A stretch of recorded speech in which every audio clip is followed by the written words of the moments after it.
자, 가족 여러분, 이 사건 한번 좀 주목해서 들어보세요. 자, 사건의 시작은 한 중학교 남학생이 또래 여학생에게 성범죄를 저지르면서부터 시작이 됐어요. 네, 이게 지난 2020년이었는데요. 경북의 한 중학생이 친구들과 함께 또래 여학생을 상대로 성범죄를 저질렀습니다. 3명의 남학생이 성폭력 당시의 영상을 촬영을 했고 이게 스마트폰을 이용해서 그야말로 일파만파 퍼져나갔습니다. 피해 학생은 정신적 고통에 시달리다가 결국 집에서 멀리 떨어진 다른 지역 고등학교로 진학을 했습니다.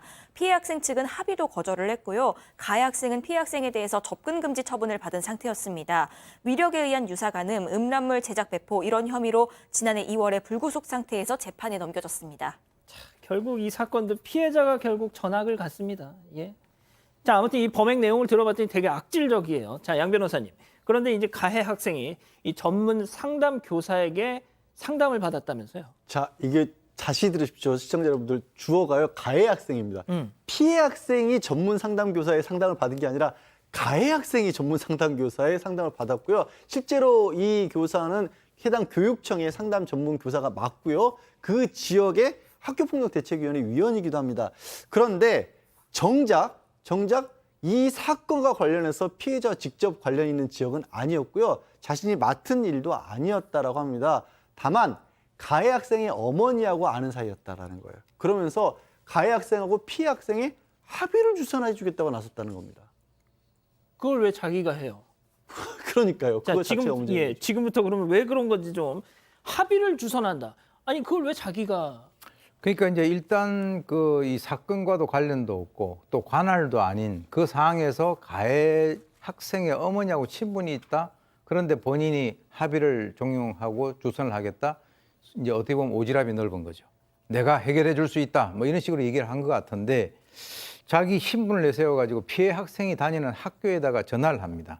그래서 이 그 학생 상담과 관련해서 내가 학교를 좀 방문을 하고 싶은데 그 피해 학생이 몇 학년 몇 반이고 담임 교사의 이름까지 대면서 만나고 싶다. 그렇게 얘기를 하고 난 이후에 2021년 3월 말에 해당 학교를 직접 방문을 하는데 문제는 뭐냐면 이 사람이 방문을 한 것도 이게 뭔가 좀 이상한 건데 바로 그때 성폭력 가해 학생하고 그 학생의 모친에게 내가 그 학교를 그때 방문을 할 테니까 그때 맞춰가지고 그 학교로 오라 이렇게 얘기를 했다는 거죠.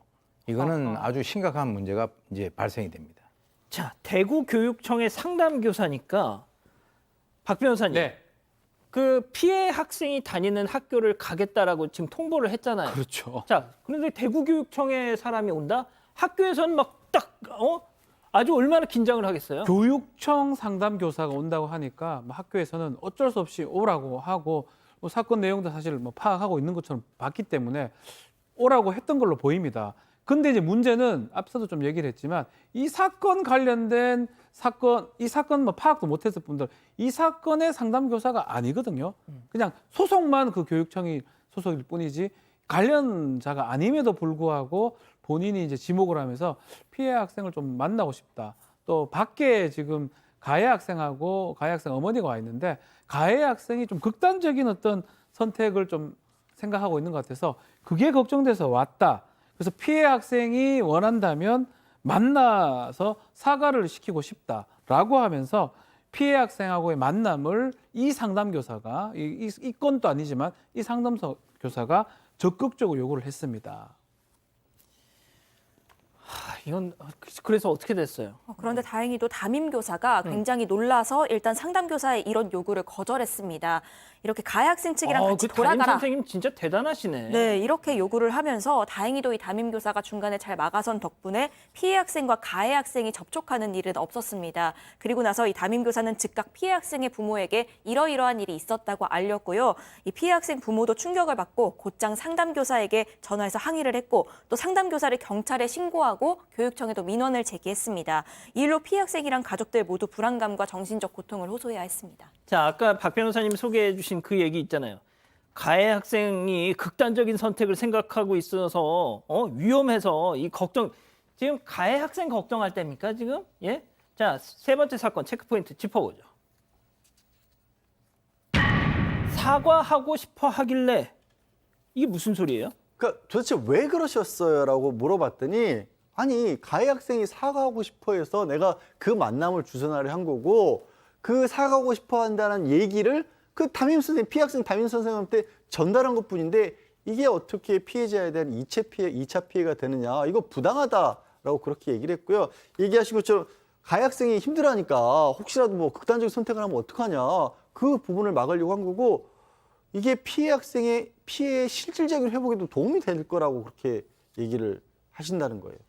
아, 교수님 이거 좀 그냥 교수님 하시고 싶은 말씀 다 하세요. 그냥. 피해자 회복과 관련돼서 이분이 이제 상담을 하고 계신 분이라고 하는데 기본적으로 피해자 회복에 대한 개념이 거의 없는 것 같습니다. 왜 그러냐면 지금 이제 이 피해자 입장에서는 가해자가 처벌도 안 받았고요. 그리고 이제 피해도 지금 현재 회복이 안 돼 있는 상태예요.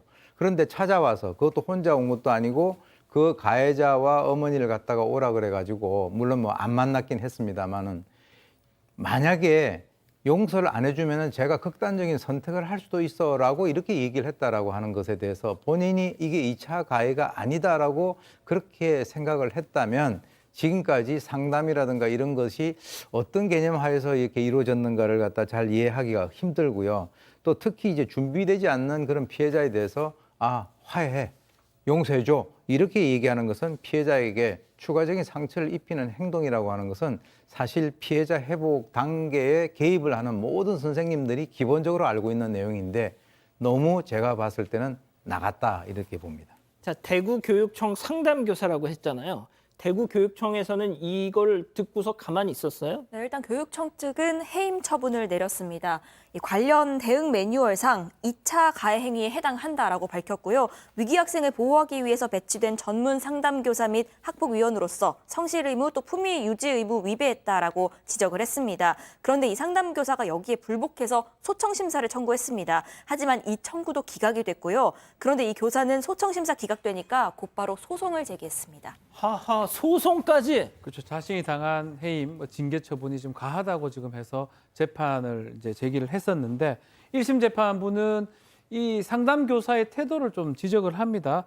가해 학생 입장을 옹호했다라는 것, 또 하해를 종용함으로써 피해 학생과 그 가족들에게 정신적 고통을 야기하는 가해 행위를 한 것이다라고 봐서 또 사건 직후 보면 진심으로 반성한 사람이 취했던 행동이 아니다라고 하면서 원고 청구를 기각했고요.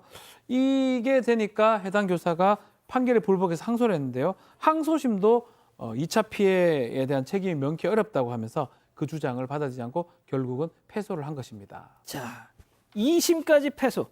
자, 그런데 더 충격적인 또 마지막 전해드릴 할 소식이 있죠. 이 상담교사 상고했습니다. 대법원까지 갔습니다.